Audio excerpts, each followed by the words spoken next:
सुबह किसान खेत में उम्मीद लेकर पहुंचता है, लेकिन सामने मेहनत नहीं नुकसान दिखाई देता है। टूटे पौधे, कुचली मिट्टी और फसल का नामोनिशान गायब मिलता है। यह नुकसान दिन में नहीं हुआ होता है, यह नुकसान रात की चुप्पी में होता है और अक्सर इसके पीछे एक ही नाम सामने आता है, नीलगाय। भारत के कई राज्यों में नीलगाय किसानों की सबसे बड़ी समस्या बन चुकी है। यह जानवर जंगल तक सीमित नहीं रहता, बल्कि यह सीधे खेतों में दिखाई देता है। जहां खेती होती है वहीं नीलगाय पहुंच जाती है और यहीं से किसान और नीलगाय का टकराव शुरू होता है। पहले नीलगाय खुले जंगल और घास के मैदानों में रहती थी, लेकिन समय के साथ जंगल कम होते चले गए और खेती का विस्तार बढ़ा और खेत नीलगाय के लिए सबसे आसान भोजन बन गया। गेहूं, चना, सरसों, मक्का और सब्जियां नीलगाय को बहुत पसंद आती है। यह फसलें नरम होती है और कम मेहनत में ज़्यादा ऊर्जा देती है। इसी वजह से नीलगाय बार बार खेतों की ओर लौटती है। समस्या सिर्फ खाने तक सीमित नहीं रहती। नीलगाय का शरीर भारी होता है और चलते समय फसल को कुचल देता है। एक पूरा झुंड कुछ ही घंटों में कई बीघा की फसल बर्बाद कर सकता है और किसान यह नुकसान सुबह देखकर ही समझ पाता है। नीलगाय ज्यादातर शाम और रात के समय खेतों में आती है। उस समय इंसानों की गतिविधियां कम होती है।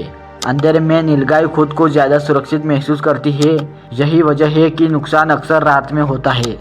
किसान डराने के कई तरीके अपनाते हैं, आग जलाना, तेज आवाज करना, पुतले लगाना और तार लगाना। लेकिन नीलगाय कुछ ही दिनों में इस सब की आदत डाल लेती है। एक बार डर खत्म हो जाए तो वह तरीका भी बेअसर हो जाता है। पहले नीलगाय के प्राकृतिक शिकारी मौजूद थे। बाघ और तेंदुआ इसकी संख्या को नियंत्रित रखते थे, लेकिन शिकारी कम हुए और नीलगाय की संख्या बढ़ती चली गई।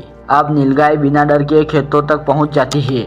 नीलगाय सिर्फ खेतों में नहीं, सड़कों पर भी खतरा बनती है। हाईवे और ग्रामीण सड़कों पर अचानक सामने आने से भयानक दुर्घटना होती है। इन हादसों में जान और माल दोनों का नुकसान होता है। फसल खराब होने से सीधा असर किसान की आय पर पड़ता है। बीज, खाद, पानी और मेहनत सब बेकार हो जाती है। बार बार नुकसान होने पर कई किसान खेती छोड़ने तक को मजबूर हो जाते हैं। असल सच्चाई यह है कि नीलगाय जानबूझकर नुकसान नहीं करती, वह सिर्फ भोजन और सुरक्षा खोजती है। असल समस्या योजनाओं और संतुलन की कमी है। जब जंगल कम होते हैं तो वन्यजीव खेती की ओर बढ़ते हैं और जब संतुलन टूटता है तो टकराव होना तय हो जाता है। नीलगाय किसान की दुश्मन नहीं, यह बदलते पर्यावरण का संकेत है। यह समस्या याद दिलाती है कि इंसान और प्रकृति एक ही जमीन साझा कर रहे हैं।